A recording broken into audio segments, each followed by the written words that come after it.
All right, welcome back to the study prep, guys. Everyone, today we'll be looking at lecture 4 on the CSEC business. We'll be looking at forms of business organizations. That is our that is what we'll be looking at for today. So let's look at some functions of a business. Let's look at what businesses are about and what are the functions. So the four major functions of a business is to produce goods and services, create jobs and training employees, purchase goods and services for resale, meaning that they resell the product, raise money by borrowing. So the objective of a business is very simple: to produce a stream of income to create employment, security of employment, corporate social responsibility, and let me just add here, profit incentive. Profit incentive is also one of their major objectives. Let's look at the reasons why or reason businesses are established. So starting a business is a lot of hard work that is oft, but therefore persons who decide to start a business must be ready to dedicate a lot of time and energy to its startup. It is also very costly, and therefore capital will have to be identified to inject into a business. Let's look at the reason for starting a business. From the one, financial independence. Some persons feel restricted financially with the income received from their jobs. Start a business would give them the opportunity to be a successful business person and to achieve financial independence. So you might start a business because you don't want to be financially constrained in any manner. Let's look at being your own boss. You are able to make decisions about the directions and operations of the business, to use your skills and knowledge for yourself. So you might want to use that skill and knowledge acquired from your years of study of education for yourself. The skills, knowledge, and experience that you have acquired can be put to work for you. Self actualization or fulfillment. Owning and operating successful business will give a feeling of accomplishment. Number five, to create employment for relatives, friends, and community members. Businesses can assist in providing jobs for persons in communities with high levels of unemployment. So it might be that you just want to create a business for yourself to employ people within the community to make the community a better place.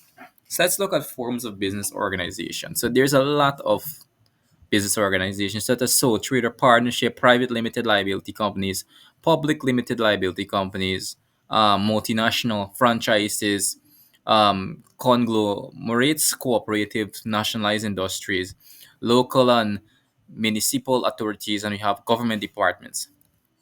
So let's look at the private sector, the private and the public sector. Let's look at some of the characteristics of the private and public sector before anything else.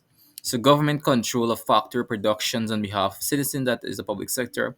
Motive to produce services to citizens, and consists of nationalized industries, executive agencies, local and municipal authorities, government departments, and public corporations. So the advantages, and when we mean public sector, we mainly mean government owned agencies. So advantages: government provides public goods that the private sector will not provide. Government provides welfare services to poor members of society. Government sets the control mechanism on place for the conduct of businesses.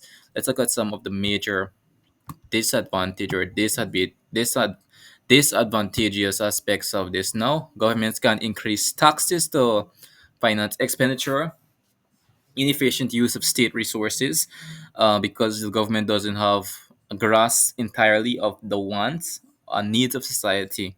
They do understand the primary needs of society, such as food, clothing, and shelter, but as it relates to the specific, they may not understand that entirely. So, political interference in private sector that could cause even slow derangement syndrome of the economical stability and economical growth of the economy. Also, let's look at the private sector.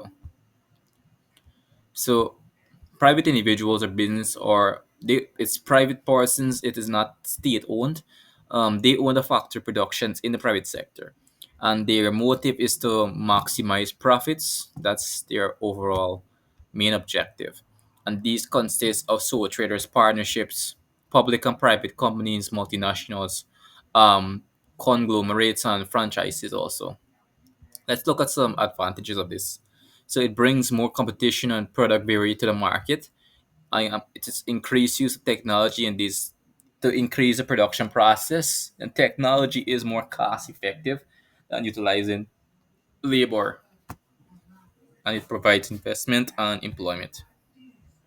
Let's look at some disadvantages. Will only provide products that citizens can pay for, engages in the production of the merit goods once there is demand. So we have a lot to look at, and we'll close at the public and private sector characteristics. We look into the others in below in the playlist. Let's look at features of private sector and public sector. So ownership and control. Private citizens, individuals, and firms own the private sector. Public sector, this is state-owned, objective to make profits, and the public sector is to provide essential goods and services to the country. Source of capital. Private individuals and persons who choose to buy shares in enterprises, loans from banks. It could be from the family, friends, and even personal savings. The public sector usually comes from taxes, loans from government institutions, funding from donor agencies, like the UN and these other agencies. So we'll take a stop right there for now. And this is lecture 4. We'll continue lecture 4 in a later video.